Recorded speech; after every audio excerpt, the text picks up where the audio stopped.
Assalamualaikum warahmatullahi wabarakatuh.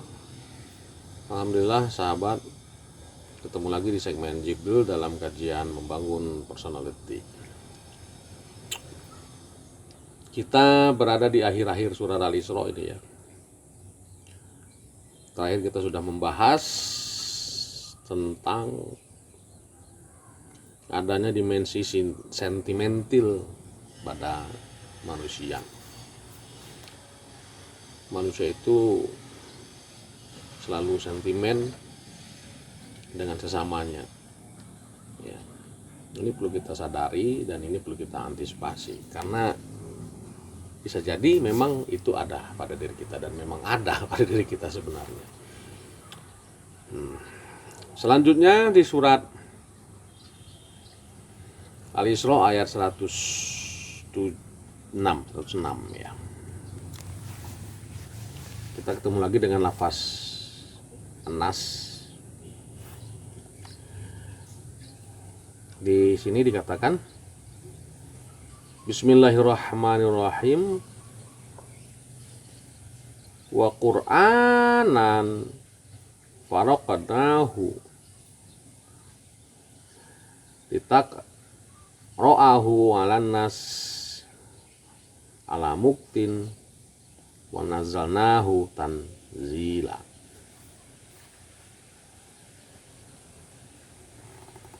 Dan Al-Quran ini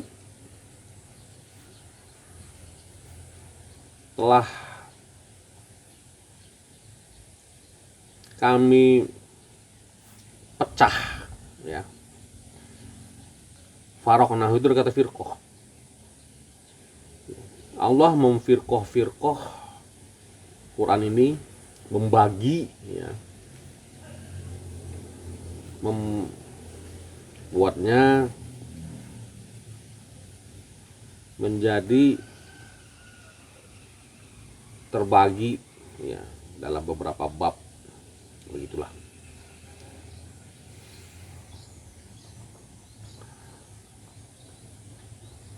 Agar kamu bisa membacakannya ya, sesuai dengan sistem qiraahnya kepada manusia. Dan kami menuzulkannya, menerbitkannya sesuai dengan sistem tanzilnya, begitu. Sahabat, jadi Quran itu Allah nuzulkan bukan karena ada peristiwa ya, bukan karena ada sebab, ada peristiwa, ada kejadian baru turun ayat, nggak begitu. Jadi Al-Quran ini Allah nuzulkan sesuai dengan sistematikanya. Artinya bukan karena ada peristiwa baru turun ayat. Kan selama ini kita pahami seperti itu. Kalau ada peristiwa baru turun ayat, ini Allah kayak polisi India tuh kalau gitu ya. Ada kejadian baru, ada kejadian turun ayat, ada kejadian turun ayat, nggak begitu. Dia sudah secara sistem tanzilnya sudah ada, bab-babnya sudah ada, makanya faraqnahu kan gitu kan. Nah, ketika ada peristiwa, nah berdasarkan peristiwa itulah disesuaikan, dikorelasikan dengan ayatnya, begitu.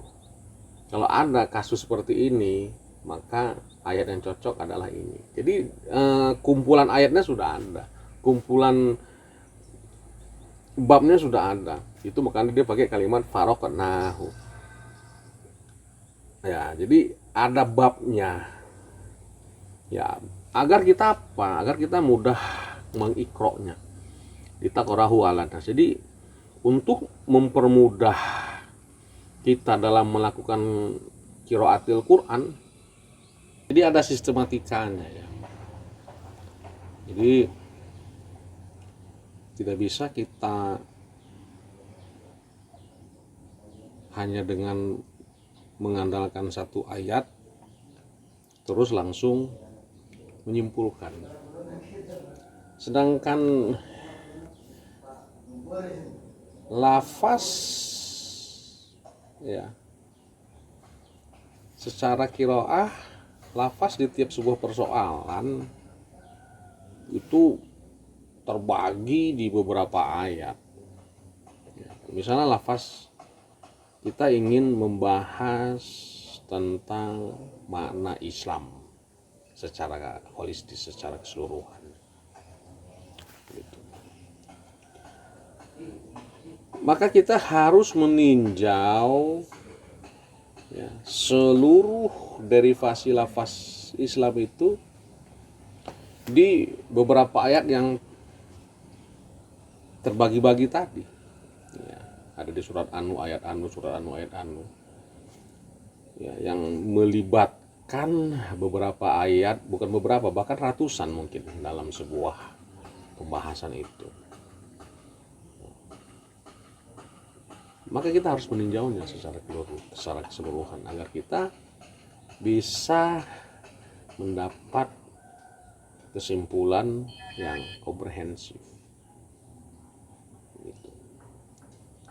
Itulah yang disebut dengan tanzilan.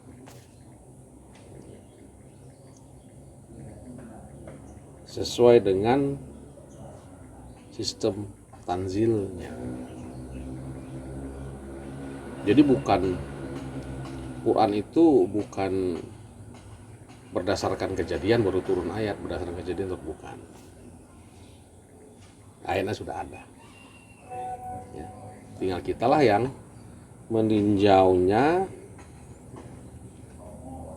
mengkorelasikan dan mengorientasikan ayat demi ayatnya,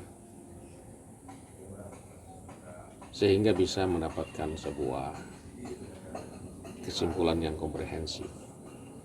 Tidak ajula kita. Itu namanya sistematika.